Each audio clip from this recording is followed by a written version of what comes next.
The unbreakable formation meets the impossible. The Corvan Dominion had ruled the galaxy for 8,000 years. Their empire stretched across 47 star systems, encompassing hundreds of worlds and trillions of subjects. They had seen civilizations rise and fall. They had witnessed the birth of new species and the extinction of old ones. They had perfected the art of war and the science of control. In all those millennia, one truth had remained constant. The Dominion's military power was absolute. Fleet Commander Thalen Vex stood on the observation deck of the Sovereign Will, the flagship of the Fifth Armada. He was a Corvan of the old bloodline, tall and broad-shouldered, with dark purple skin that marked him as military nobility. His 3 eyes, arranged in a triangle on his face, glowed with a soft amber light. He had commanded fleets for 60 years and had never lost a battle. Behind him, through the massive viewport, 900 warships held their positions in perfect symmetry. This was the Iron Lattice, the most sophisticated battle formation ever devised. Every ship occupied a precise mathematical point in 3-dimensional space. Every captain knew their exact relationship to every other vessel. The formation created overlapping fields of fire that left no gaps, no weaknesses, no possibility of penetration. It had been tested against every known threat. Pirates, rebels, rival powers, all had broken against the Iron Lattice like waves against stone. Today's mission was routine. The mining colony on Turthos 9 had stopped sending tribute to the Dominion Council. The miners claimed they needed better equipment, safer conditions, and fair wages. Such complaints were common. They were also irrelevant. The Dominion did not negotiate with workers. They reminded them of their duties. Thalen expected this reminder to take less than an hour. The fleet would arrive, demonstrate overwhelming force, and the miners would return to work. Simple. Predictable. Boring. Commander Vex, we have an anomaly. The voice belonged to Sensor Officer Mirak, a young Corvan with exceptional analytical skills. His tone carried confusion, which was unusual. Mirak did not confuse easily. Thalen turned from the viewport. What kind of anomaly? A vessel, Commander. It appeared at grid reference 77 Alpha, directly at our formation's outer edge. Thalen walked to the sensor station. The holographic display showed the Iron Lattice in glowing blue lines. At the edge, a small red dot pulsed. Appeared from where? Unknown, Commander. It did not emerge from jump space. It did not decelerate from superluminal speeds. Our sensors detected nothing, and then suddenly it was there. Thalen studied the dot. In 8,000 years, the Dominion had catalogued every spacefaring species in the known galaxy. They understood every form of propulsion, every method of faster-than-light travel, every technique for entering and exiting normal space. This vessel had used none of them. Identify it, Thalen ordered.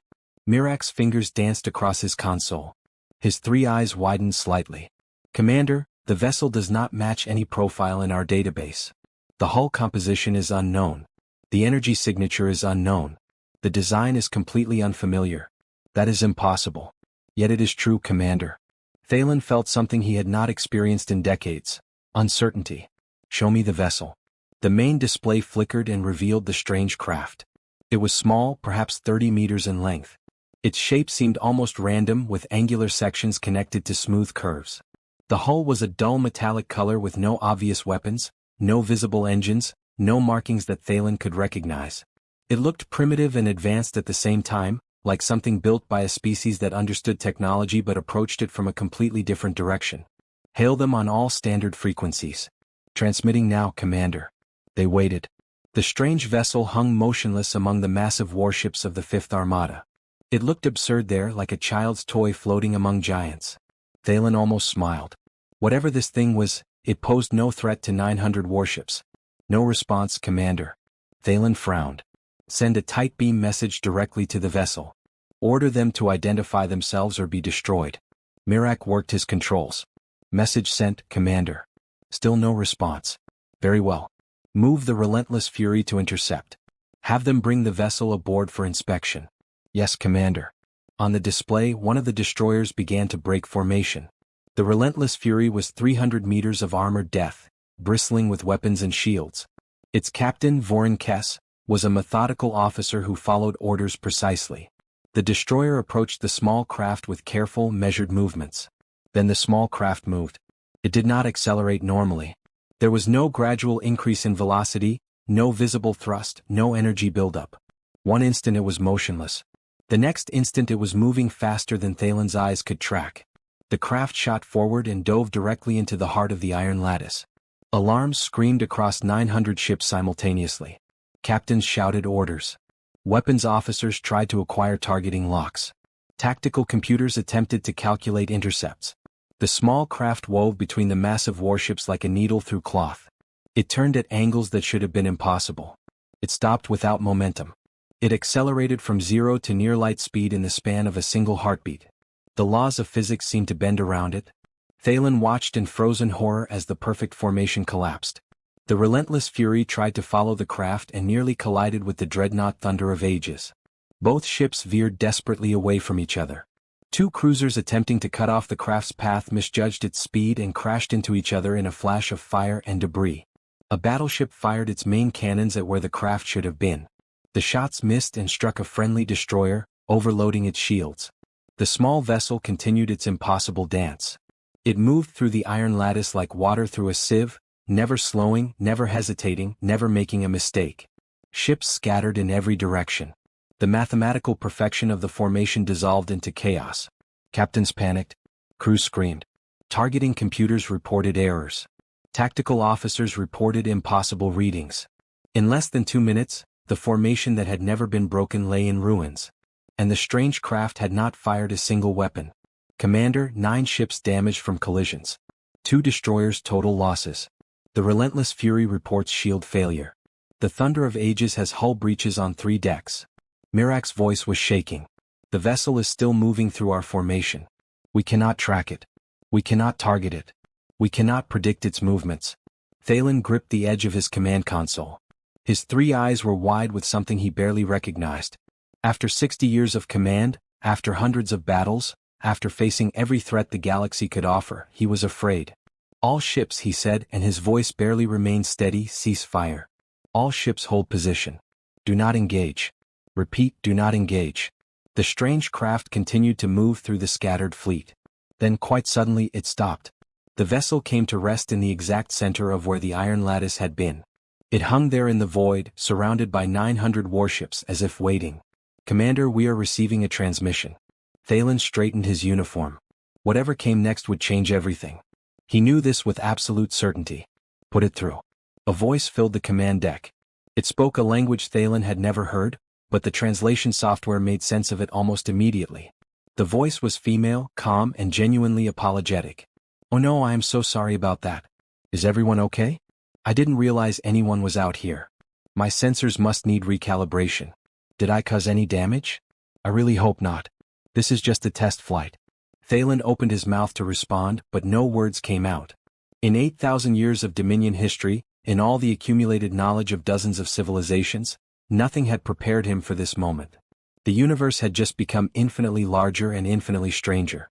And Fleet Commander Thalen Vex, who had never known defeat, had no idea what to do next. Contact, revelation, and the new universe. Fleet Commander Thalen Vex had faced rebel fleets, pirate armadas, and hostile alien civilizations.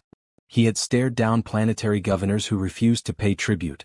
He had negotiated with warlords and threatened kings.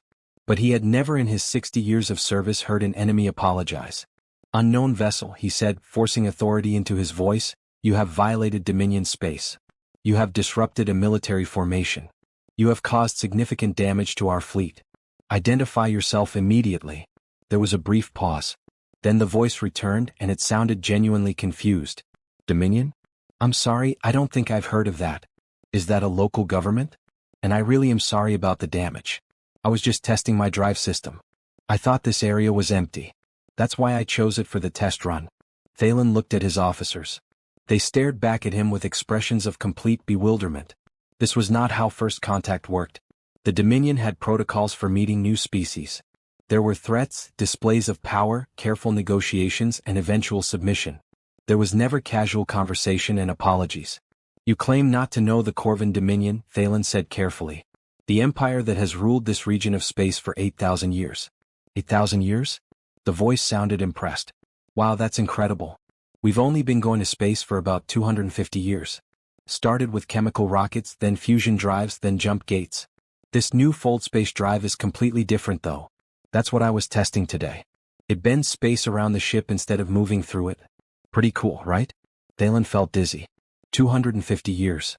The Dominion had been ancient when this species was still planet-bound. They had conquered half the galaxy when these beings were taking their first steps into orbit. And now they had built something that could dismantle the Iron Lattice without effort. Identify yourself, Thalen repeated. Species, homeworld, and purpose. Alright. Sorry, I should have started with that. My name is Dr. Kira Osei. I'm human from Earth. That's in the Sol system, though you might not have heard of it. We're pretty far from the major trade routes, I think. I'm a test pilot and engineer. My team has been working on this fold space technology for about 7 years. Today was our longest test flight yet. I was seeing how the drive handled at extended distances. Thalen turned to his intelligence officer. Commander Zevin was already working her console, her fingers moving rapidly. Earth, she said slowly. Sol system. I have no record of either in our databases. They do not appear in any survey. They are completely unknown to the Dominion. That is impossible, Thalen said. We have mapped every system within 500 light-years. Our survey ships have been charting this galaxy for millennia. Zevin looked up at him. Her expression was troubled. Apparently, Commander, we missed one. Thalen turned back to the communication channel. Dr. Kira Osei, the Corvin Dominion has catalogued every spacefaring civilization in this region. How have we never encountered your people? Kira's voice carried a note of amusement. Well, like I said, we're pretty remote. And we've only had faster-than-light capability for about 30 years. Before that, we were confined to our own solar system. We've been exploring nearby space, setting up colonies, doing research. We didn't know there was a big empire out here. Nobody ever visited us. The command deck was silent. Every officer seemed frozen, trying to process what they were hearing. Thalen's mind raced through the implications. A species that developed space travel independently. A species with technology the Dominion had never seen. A species that could build a single small craft capable of defeating 900 warships. Dr. Osei, Thalen said, your vessel demonstrated capabilities that our scientists consider impossible. You moved in ways that violate our understanding of physics. You achieved speeds and maneuvers that should tear any ship apart. Oh, the fold space drive. Kira sounded pleased, like a student explaining a favorite project. It doesn't actually move the ship through space. Instead, it creates a temporary fold in space-time. The ship stays still while space moves around it. That's why I can turn so quickly and stop so suddenly. I'm not actually experiencing inertia the way you'd expect. It's based on some pretty wild theoretical physics that Dr. Chin worked out about 15 years ago. Thalen felt the universe shifting beneath his feet. 8,000 years of Dominion science. Thousands of the galaxy's brightest minds. Centuries of research into faster-than-light travel. And these humans had approached the problem from a completely different angle and solved it in a handful of decades. Commander, we have a situation. Zevin's voice was tight with tension. I accessed our historical archives. 4,000 years ago, a survey ship did pass through the Sol system. The report classified it as low priority. One inhabited planet with primitive life forms. No valuable resources. No strategic importance. The survey captain recommended we ignore it. That recommendation was approved. 4,000 years ago, humans would have been primitive. Thalen knew this. The Dominion had watched countless species evolve. Most took tens of thousands of years to develop space travel after achieving basic civilization. Some never made it at all. But humans had done it in the blink of an eye by galactic standards. Dr. Osei, Thalen said, the Dominion would like to establish formal relations with your people. We would like to visit your homeworld and meet with your leaders. Sure, that sounds great. Kira's casual tone was jarring after the formality Thalen was used to. Earth is always happy to meet new friends. Our planetary council will probably want to set up diplomatic meetings and cultural exchanges. We're pretty curious about other civilizations. You'll need to follow the approach protocols though. We're friendly, but showing up with 900 warships might make people nervous. Fair enough, Thalen said. He almost smiled despite everything. Will you provide us with coordinates? Absolutely. Let me send you the navigation data. And again, I'm really sorry about disrupting your formation and causing damage. I'll file an incident report when I get back. My supervisor is going to be very interested to hear that there's a whole empire out here we didn't know about. The strange craft rotated slowly as if Kira was being extra careful now. Then it simply vanished. One moment it was there, the next it was gone. No flash of light, no energy discharge, no visible departure. It had folded space and disappeared. The command deck remained quiet for a long moment. Commander Zevin broke the silence. Commander, what are your orders? Thalen sat down in his command chair. He suddenly felt very old and very small. Send a priority message to Dominion Command. Tell them we have made contact with an unknown species possessing advanced technology. Tell them the iron lattice has been rendered obsolete. Tell them everything we know about humans. He paused, then added, and tell them we are going to Earth as ambassadors, not conquerors. Zevon's 3 eyes widened. Commander, the Council may not approve that approach. Then the Council will need to adapt, Thalen said firmly. Because if one human in an experimental ship can do what we just witnessed, imagine what their entire civilization could do if we made them our enemies. The message reached Dominion Command within hours. It created immediate chaos. The Council of High Lords gathered in emergency session. Military advisors argued for immediate action. Some demanded a preemptive strike on Earth before humans could become a threat. Others insisted on caution, pointing out that attacking a species with unknown capabilities was foolish. The debate raged for 3 days. Finally, High Lord Maven, the eldest member of the council, spoke. She was 1,200 years old and had seen the Dominion through countless crises. Her voice silenced the chamber. We have ruled for 8,000 years because we were the strongest, she said. We conquered because we knew more than anyone else. We controlled the galaxy because we believed we understood everything. Today we learn we were wrong. The council members shifted uncomfortably. Maven continued. These humans achieved in 2 centuries what took our ancestors 20,000 years. They approached problems we thought we had solved and found better solutions. They created technology we never imagined. This is not a threat. This is an opportunity. What do you propose, High Lord? Asked General Crix, the military commander who had been most vocal about attacking Earth. I propose we learn humility, Maven said. I propose we recognize that the universe is larger than our empire. I propose we go to Earth not as conquerors but as students. The vote was close, but Maven's wisdom prevailed. Fleet Commander Thalen Vex was ordered to take a small diplomatic convoy to Earth. His fleet of 900 warships was to remain in Dominion space. He would travel with only 5 vessels, all clearly marked as peaceful. 2 weeks later, the diplomatic convoy emerged at the edge of the Sol system.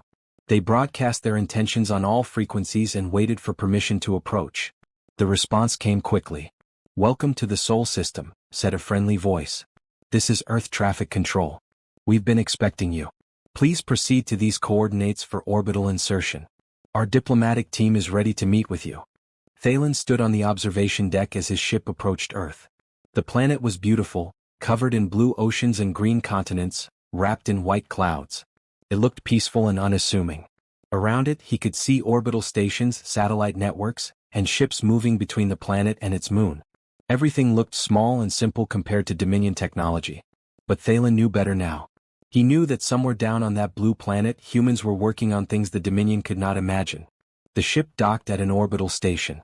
Thalen and his diplomatic team were greeted by humans of various shapes, sizes, and colors. They were warm and welcoming. They smiled easily. They seemed genuinely excited to meet aliens. Dr. Kirose was there too. She was shorter than Thalen expected, with dark skin and bright eyes. She wore casual clothing and shook his hand enthusiastically. I'm so glad you made it, she said. And sorry again about the whole disrupting your fleet thing. My supervisor had some choice words for me about proper testing protocols. Over the following days, Thalen learned about humanity. They were young as civilizations went, but incredibly creative. They approached every problem with fresh perspectives. They valued individual innovation. They encouraged questioning and experimentation. They had not one unified government but many nations working together through choice rather than conquest. They had achieved peace on their world not through domination but through cooperation. Thalen met with human leaders, scientists, artists, and philosophers. He visited cities and laboratories. He watched humans debate and laugh and dream. He realized that the Dominion had grown stagnant in its certainty. They had stopped questioning because they thought they knew everything. Humans never stopped asking why. On his last day on Earth, Thalen stood in a garden with High Chancellor Williams, the head of Earth's planetary council. What happens now?